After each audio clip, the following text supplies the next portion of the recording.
Hello everybody, welcome back to the MattVidPro AI YouTube channel. Boy oh boy, do we have stuff to talk about. One company, Google, they are gearing up for some crazy releases and sharing previews of agentic technology that is unprecedented. First thing is first, we have to talk about Google's SIMA 2. It can actually navigate, reason through, and play video games, which is crazy. Yeah, we've seen AI play video games before, but what are those video games? Like Game Boy, Pokemon games, very simple actions. You're not moving a mouse cursor across different menu systems and moving things around. Whole different deal than anything that we've seen prior, and you can communicate and control it with simple text prompts like ChatGPT. Make no mistake, these are not simple games. I mean, the first one we're taking a look at here is No Man's Sky. This is a game that is complicated enough to set me aback for a little bit trying to figure it out, but of course, the agentic AI powering this under the hood, Gemini, already includes a ton of information about the games it's going to be playing. You'll notice a couple of other games in here. I believe this is Satisfactory. That is Goat Simulator, and you'll see there are a couple of examples that,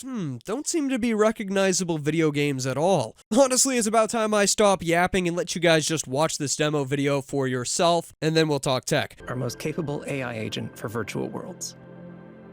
Worlds that are complex, responsive, and ever-changing, just like ours. Unlike earlier models, SIMA 2 goes beyond simple actions to navigate and complete difficult, multi-step tasks. Opening up the It inventory. understands multimodal prompts. Oh my god, you can And if draw you on the ask, screen. SIMA 2 will explain what it can see and what it plans to do next. SIMA 2 can learn, reason, and improve by playing on its own, developing new skills and abilities without any human input. And the more SIMA 2 plays, the better it becomes, taking what it learns in one virtual world and applying it to the next, and the next, and the next, even if it's never seen them before. SIMA 2. Not just a milestone for training agents in virtual worlds, but a step towards creating AI that can help with any task, anywhere, including, one day, in the real world.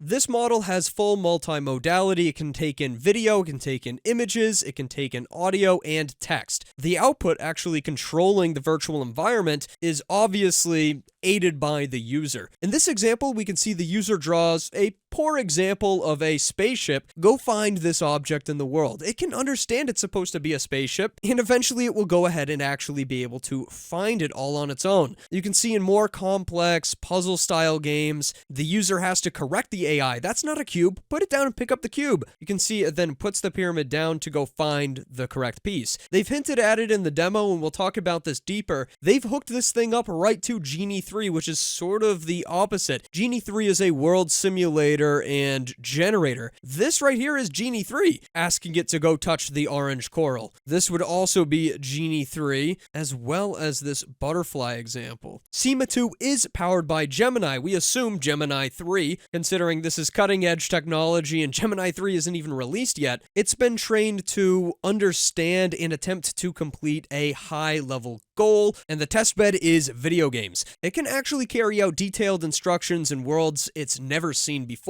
It can transfer learned concepts like mining in Minecraft and transfer it to another game like harvesting in a farm sim. So here is a very high-level diagram of what's actually going on under the hood of SIMA 2. You can see this uses multiple agents. We've got our core agent here, which seems to be experiencing the interface directly, but there's a separate one called Task Setter, and they obviously are working in tandem. On the outside, though, we see this reward model and self-generated experience loop. I'm not going to pretend like I completely understand how all of this is working. It's very obvious, though, that this isn't just your basic LLM with tool use. There is a lot more to it. Here is SIMA 2 and Genie 3 operating together. You might recognize this earlier from the orange coral. You can see we're actually going to tell tell the agent to swim to the orange coral. It's going to go ahead and do that. You guys already saw that part. We'll say then swim through the path ahead. It's going to kind of just willy-nilly explore down the most obvious path forward, going past different stuff in the ocean. We tell it to look up. It sees the surface of the water and look down at the sand, and it also does that. This example, we've got a naturist bench. We're going to tell it to walk over to the bench. You can see it kind of looks around jagged, which I thought was really interesting. Almost like it's trying to get a feel for the control it has over the environment, but still always continuously moving over towards the bench, which it eventually, of course, reaches. It says, look at the treetops. We go over, can look at the trees, keep turning all the way around, and it does so. It just keeps going in circles. You'll see, of course, this model also still has the ability to understand, what possible types of trees these are. It's not all about operating and moving around. It can reason about its environment. Very similar demos here. Look at the sun, look at the clouds. What kind of trees are these? Walk past the signpost, which it does with ease. And the butterfly example, we tell it to fly to a red flower, and it is absolutely able to do that. As Google hinted at, and I agree with, I think gaming is a great test bed for agentic AI. While games can be very similar to each other, oftentimes they'll have their own unique systems, upgrade paths, user interfaces, inventory management, not to mention the ability to navigate a 3D world and vastly affect/change it. I think Google is hoping that this will translate well to robotics. I can definitely see the boost there. Video games, in a lot of ways, try to mimic human experience. First, third person, again, inventory management. What do you have on you? What are you doing? What are your goals? What is the story? I think this is all great for that high-level reasoning, goal setting, and especially computer use. The translation to robotics, I think it's going to help in a much more background level, if that makes sense. It's played video games. It knows how to set goals, complete tasks, and get things done. But operating a robotic body in the real world, I think if you want to do that natively with AI, it's going to come with a ton of caveats and struggles that can't be fully resolved just by training on video games. Alright, I want to switch gears and dive into Nano Banana 2 imagery, but first, a quick word from today's sponsor. I've tried a laundry list of AI-boosted apps, and none of them come close to making it this easy to actually build and ship a working app. VibeCode is a mobile app builder powered by top-tier models. As you guys can see, I actually have Claude 4.5 Sonnet working on an app for me right now. VibeCode goes from a rough idea to a working app crazy fast. Like faster than anything I've ever seen before, and easier too. An app that scans your cat to determine their mood using AI? Boom! Draft app, and one that actually works. You can then use their pinch to build menu to tweak styling, add crisp vibration cues, and tighten up the user interface. And this is all with just simple chat-like instructions. If you do want full control, you can export the entire codebase or even SSH directly into it from Cursor and just keep building on desktop. You own the code, you can ship it, and you're not locked into anything. Actually, shipping apps are at the forefront of VibeCode. You can prep for app submission directly inside VibeCode. This is not a research demo. You can actually get things into people's hands faster than ever. A big part of VibeCode's secret sauce is that tight creation loop. Build, preview, and tweak right from your mobile. I can tell they paid special attention to making the build process as seamless as possible. It's made for everyone to be used anywhere. If you're a beginner, it's the fastest way to go from an idea to something real. And I do not say that lightly. If you're already an experienced dev, you can build an app when the idea hits your brain and still open the hood up and ship it like normal later. Hit my link down below to try VibeCode. Build your first 3 apps for completely free using code MATT. Build a random app idea before bed tonight. I think you'll be impressed. Huge thanks to VibeCode for sponsoring today's video. Now back to your regularly scheduled content. Welcome back, guys. Okay, if you thought SEMA 2 was crazy, let's talk about Nano Banana 2. A couple of days ago, some platforms accidentally gave out public access to Nano Banana 2, and people jumped right on it. That access has since been revoked, but that doesn't mean I don't have like 200 images to show you. Keep in mind, as Roberto points out here, when it officially launches, it's probably going to be a lot more censored than what you're seeing today. This was an accident. People went hog wild. First, we've got Trump just kind of staring into his computer like, what's going on? Love this image. Harmless, silly, fun. Then we've got this one. This is a CNN screenshot, as if it was like national TV. You can see the text is pretty much perfect. Donald Trump wins his third term. Obviously, in the United States, you cannot do that. Can only be president for up to 2 terms. But this is an incredibly realistic screenshot. Even the reflections are perfect. The stars all the way across here are almost perfect. A couple of messed up ones. Logo, even the news host. Scary real. And you've also got these ones. I'm not really going to say much about these, but I think you get the idea. Here we have image editing, which looks so much better than Nano Banana 1. Crash Bandicoot screenshot, we want to enhance it into a high fidelity remaster. Bam! It actually looks better than the real remaster. Great textures, really flesh the character out. You'll notice how it upgraded everything while also maintaining total coherency. Every aspect from the original image. Every leaf, every flower, every texture has been faithfully upgraded. It understands exactly what the original looks like and how to change every piece to make it look like it just came out yesterday. But that is far from it. You can rip up a piece of paper into 4 different parts and ask it to rearrange that paper, and it does so with incredible accuracy. Frickin' mind-bending levels of image understanding. It's just learned naturally in its training that it can rotate these pieces to form a complete sentence. We've got another remaster. This time it's Grand Theft Auto Vice City. Again, here is the original uploaded image, and the remaster looks great. Great textures, great reimagined car, palm trees, lights. You'll notice it did take a little bit more creative liberty with the buildings. Here it is fully coloring in a manga panel, preserving all of the text and original details. Let's shift over to realistic screenshots. As you can see, this is Windows 11, literally the default layout with the exact background. Windows logo, file logo, Chrome is open here with the correct logo, and oh, we're on YouTube looking at a Mr. Beast video. The thumbnail is on point. It even says it's 12 minutes and 39 seconds long. This has very, very few issues. You can tell it understands exactly what Windows is supposed to look like, the YouTube homepage, all of it. It's just coming down to those fine details. Like a giveaway here would be this logo. The curves aren't perfect. They meld together just a little bit. Or YouTube has a weird T10 over here. Leo demonstrates for us how Nano Banana 2 smashes 2 previously difficult AI image benchmarks, a completely full glass of wine all the way up to the top, very uncommon to see in image data, and 11:15 on the clock. Not only is the clock correct, we're using Roman numerals. We've also got GTA San Andreas. This time we ask for a faithful masterpiece. You can see completely redoing all of the textures, actually quite impressively. If you remember those original 3 GTA games, the trilogy had a remaster and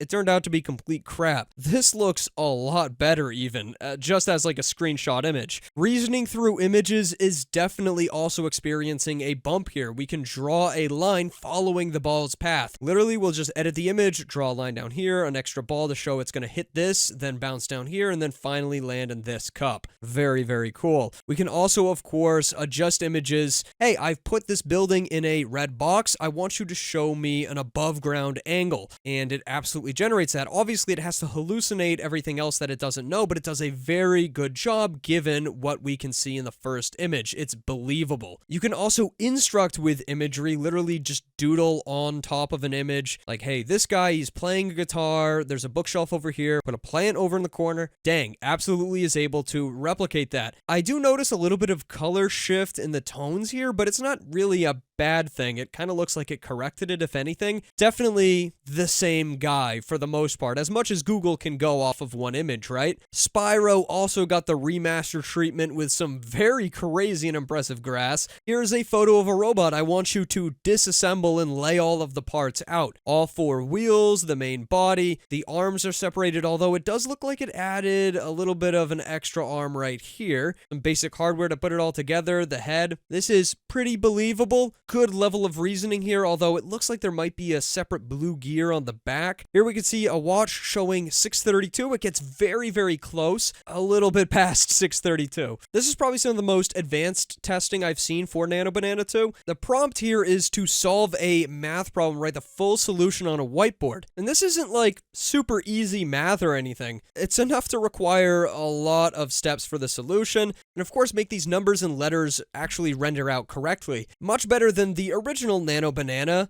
I don't think it made a single error in terms of rendering an alphanumeric character, but I will say the math here is indeed incorrect. Still, it is a more correct, closer to being correct answer compared to original Nano Banana, and I've got even more demo images for you guys. I'm going to scroll through these pretty quick so you can get an idea of the capability. This is definitely going to be the best AI image generator we've ever seen. It can do all of the different styles, edit images, and go up to 4K. This is Make Skyrim Great Again. This is a pretty dope panel. Grand Theft Auto 6 Vice City Stories, the pinball machine. You can see someone's even taking a photo of it. Some epic One Punch Man art, a deep-fried creepy moon meme, backroom style empty water park, a meme-based Monopoly game board. Here's a Nano Banana specific meme. I love the deep-friedness and the guy who's literally doing some crazy computer experiment with stone Garfields. I don't even know. 3DS foldable mobile phone with Mario Kart. More wine, please. An image of a Nano Banana 2 leak. The beautiful Xbox 720 that we never got but always deserved. The iToilet with fart tracking. Steampunk octopus. And honestly, guys, the images just go on and on. Its ability to understand the complexities of everything that encapsulates imagery is more nuanced than we've ever seen before. It's a total game changer. You thought the original Nano Banana one was good. There are so many more image examples to check out, by the way. Everything, as always, is linked down in the description below. The hype for Nano Banana is so incredibly real. Apparently, Nano Banana 2 also has Google's Synth ID. There should be an invisible watermark that is detectable as AI generated, which is good for safety. Although screenshots of screenshots, screen recordings of screen recordings, it is also really notable to point out here that OpenAI is certainly also working on image gen technology that is certainly just as impressive, and Grok is right on everybody's tails. Here, Grok's latest image gen absolutely crushes the old DALL-E 3. You guys can also see, of course, Grok is not doing correct math, but a lot of it is pretty coherent. GPT 5.1 is also here. It's already deployed into ChatGPT. I have access. Seemingly everybody has access. Supposed to be a small bump in quality with extra speed and better conversational abilities. To be honest, from what I've seen across the community, the upgrades here seem to be pretty slim overall, and some folks are complaining about extra restrictiveness, although I haven't experienced that myself. The biggest bump, as Jimmy Apples points out, quoting this post from Rune, it tops the creative writing benchmark, and honestly, I agree. Probably the most exciting thing about this 5.1 release so far. As we've been talking about, Gemini 3 is right around the corner. We keep seeing demos, leaks, rumors, and tests. We know it is a phenomenal coding model, probably better than anything we've seen before. Here is Gemini 3's attempt at replicating Windows. This is a clone of Windows that it coded up. It's actually really, really good. Recycling bin has a working menu system. You can open the browser, and the browser actually works too. We've got VS Code, we've got the calculator, we've got Notepad. You can even change the background on your Windows. What we're seeing right now comes from A and B testing. As Fix points out, you can tell if you're getting the new model by its knowledge cutoff. If it knows what an RTX 5090 is and gets the specs right, then you're dealing with Gemini 3 and everything that it is capable of coding up. I'm not gonna lie to you guys, I actually posted a couple of Gemini 3 demos, but have since taken them down because I don't want to get in trouble with Google. But yes, I do have access to this Gemini model, and it really is something else. Typically, when I get access to stuff like this, it is right around the corner, right around the corner. We're not talking soon in a month. We're talking soon in 1 to 2 weeks, I think. It builds very advanced 3D games in HTML. Like this one has a full resource gathering system. You can mine trees and rocks. This is a Minecraft-style mobile tower defense game that Gemini 3 single shot. Seriously, could you code this up in 45 seconds? Because I don't think anybody's capable of that. In other news, Anthropic apparently disrupted a highly sophisticated AI-led espionage campaign. According to their tweet here, the attack targeted large tech companies, financial institutions, chemical manufacturing companies, and government agencies. They have high confidence that the threat actor was a Chinese state-sponsored group. A little bit of international beef. The fact of the matter is that this is just the first of this sort of thing that we're going to see, documented cases of large-scale AI cyber attacks being executed. It's good to hear that they disrupted it. I'm wondering how, but I think this is going to be one of the largest struggles we face in the near future regarding AI, the ability to create more malicious, targeted attacks easier by using the technology. AI is a powerful tool. It can be used both for good and bad. We have to work to mitigate, identify, and solve the problems that come our way. Whew! Well, that's it from me for today. I knew I wasn't going to get to talk about a lot of the smaller updates in the AI space. I've still got them rounded up, so if you want to hear more about those, I'd be willing to talk about them early next week. So let me know. It includes stuff like Ernie and Omni model coming from Baidu. NVIDIA also just put out a brand new upscaler that's pretty cool. Regardless, if you want to stay the most up to date, including seeing all of the latest leaks, I recommend checking out my Discord server. We've got a fantastic community that is absolutely on the pulse of everything AI. Thanks so much for watching, folks. I'll see you in the next video, and goodbye.